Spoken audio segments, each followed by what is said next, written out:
यहाँ क्या कर रहे हो बादशाह?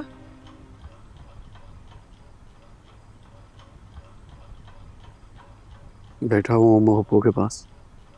बागियों के पास बैठने से बगावत में शिद्दत आ जाती है। मैं बागी नहीं, मजलूम हूँ। तुम्हारे शौहर के जुल्म की भेंट चढ़ गई। हमारे खानदान की लड़की की शादी गैरों में बगावत ही है। ये तो तुम्हारे खानदान की बदनसीबी है। तो बदकिस्मती से तुम भी इसी खानदान की बेटी हो। मैं तो ये लेबल कब का उतार के अपनी छोटी सी दुनिया बसाने चली गई थी। मेरा एक छोटा सा घर था, शौहर था। इसी गम में मेरे भाई ने खुदकुशी की थी ना।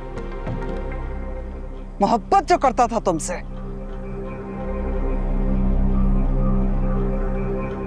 मेरे भाई से अपने भाई की मौत का बदला तुम दिलवा तो चुकी थी।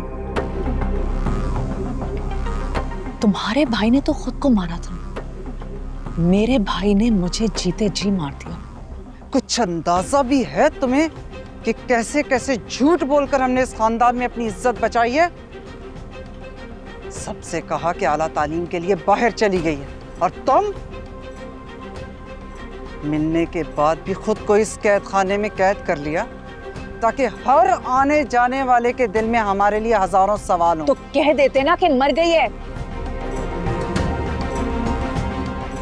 खुदा की कसम तुम्हारे किसी खानदान वाले के सामने ना आती, लेकिन नहीं, तुम्हें तो अपने भाई का बदला लेना था ना मुझसे। वाह, कितनी आसानी से अपने भाई के किए हुए सारे गुनाह तुमने मेरी झोली में डाल दिए।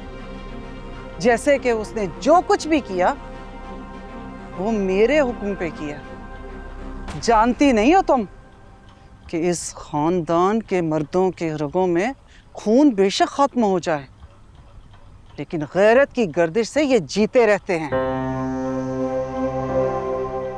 उठा तुम यहां से, नहीं तो तुम्हारी फुप्पी अम्मा तुम्हारे कानों में हमारे बारे में जहर ही घोलती रहेंगी। ऐसा कुछ नहीं करती है वो। सुकून मिलता है मुझे अम्मा पप्पू के पास, क्योंकि आप लोग तो मेरा दर्द समझते ही नहीं। हम बिल्कुल नहीं समझना चाहते, क्योंकि हमें अपनी नस्ल आगे बढ़ानी है। तुम्हारे खन्नास के पीछे लग के हम बेनामो निशान ही मर सकते हैं।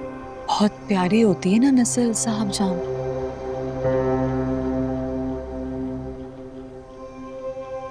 मेरा भी दिल कहता है कि मेरी नस्ल कहीं जिंदा है। मर गई थी वो पैदा होते साथ ही। जान छोड़ दो हमारी।